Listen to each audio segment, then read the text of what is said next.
खरवस म्हटलं का तोंडाला पाणी सुटतं। हा खरवस कधीतरी खायला मिळतो आपल्याला, वर्षातून एकदा कधीतरी गाई वेल्यावर आपल्याला खायला मिळतो। तर हा खरवस कसा करायचा तो आपण आता बघणार आहे। कसा करायचा बघू चला आता। नमस्कार मैत्रिणींनो, आज आपण करणार आहे चीक। हा कोवळ्या दुधापासून बनवणारे चीक। तर हे गाईचं दूध आहे कच्चं। हा चीक आहे पहिल्या धारेचा। 1 लिटर चीक घेतलाय मी आणि त्याला 1 लिटरच दूध घालणार आहे। 1 लिटर दूध, दोन्ही पण 1-1 लिटर आहे। तर 1 लिटर हा दुधामध्ये मिक्स करणार आहे। आज आपण गाईच्या दुधापासून खरवस कसा तयार करायचा हा नेहमी मिळत नाही, कधीतरीच आपल्याला गाई वेल्यावर हा चीक मिळतो कच्चा। तर आपण त्याच्यापासून खरवस तयार करणार आहे। तो कसा बनवायचा तो आपण बघूया आता।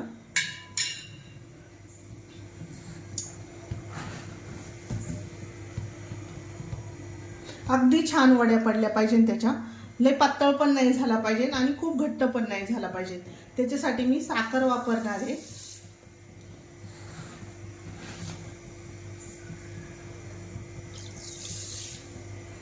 जवळजवळ 2 लिटर दूध आहे हे।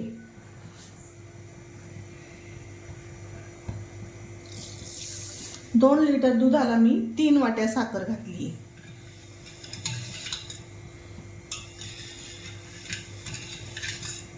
आता ही साखर चांगली विरघळून घ्यायची आपल्याला।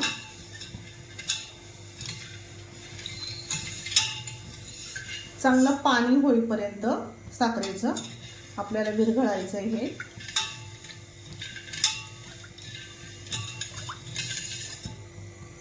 साखर पूर्ण मेल्ट झाली पाहिजे याच्यामध्ये। साखर चांगली विरघळली आहे, चांगली विरघळून घेतली साखर। आता आपण हे दूध गाळून घेणार आहे। त्याच्यात काही कचरा किंवा केस बीस असेल तर गाळून घ्यायचंय चांगलं।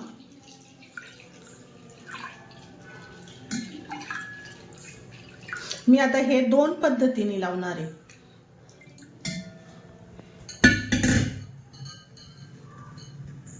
याच्यात घालूया वेलची।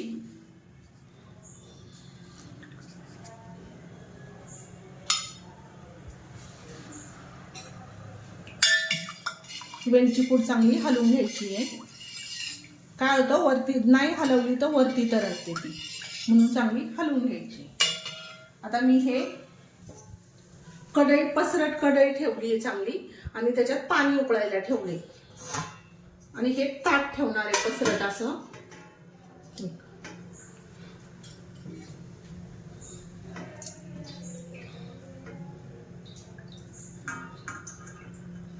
ह्या ताटात ओतून घेणार आहे, जेवढं बसेल तेवढं या ताटात ओतून घेणार आहे।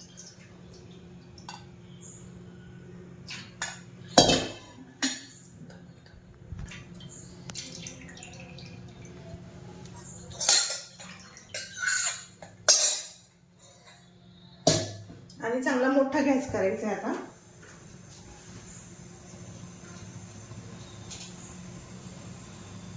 याच्यात टाकते थोडंसं केशर।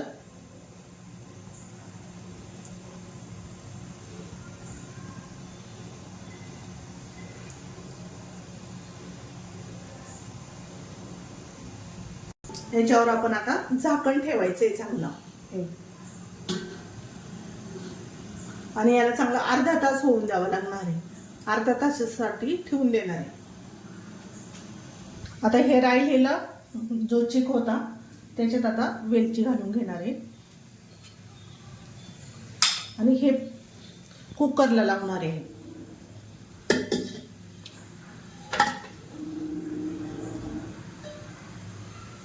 कुकरच्या 2-3 शिट्ट्या घेऊया।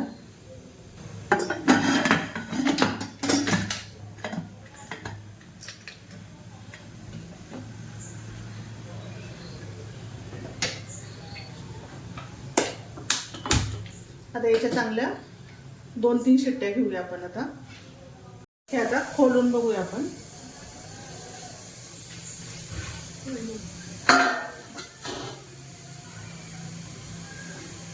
झालंय का? ही काडी घालून बघतीये.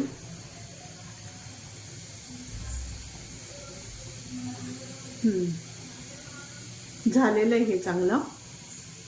हे बघा, आपला खरवस चांगला तयार झालेला आहे.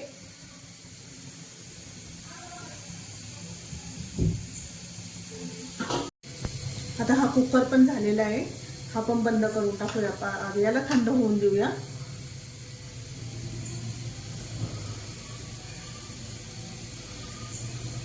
वाव, किती सुंदर झाले ना, कलरफुल. परत एकदा आपण हे टाकून बघणार आहे. ओके झालंय चांगलं. अजिबात याला चिटकत नाहीये, काय नाही. छान अशी प्लेन वडी झाली आहे. हे बघा, एकदम मस्त अशी प्लेन वडी झाली आहे. हाताला चिटकत नाही, काय नाही. आता आपण याला थंड व्हायला ठेवूया. याला कमीत कमी अर्धा तास लागेल थंड व्हायला वडी पाडायला. लगेच वडी पाडायची नाहीये, नाहीतर याला पाणी सुटण्याची शक्यता असते. आपण याला थंड होऊनच वडी पाडायची. खरवस आपला थंड झालाय चांगला. हे घट्ट अशी वडी पडली. आता आपण हे कडा सोडून घेऊया आधी.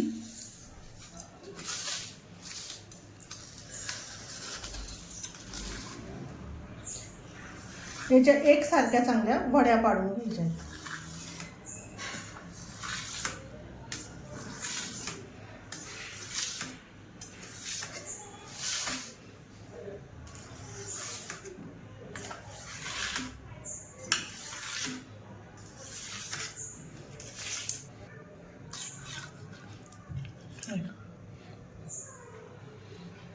अशी मस्त अशी वडी पडली आहे.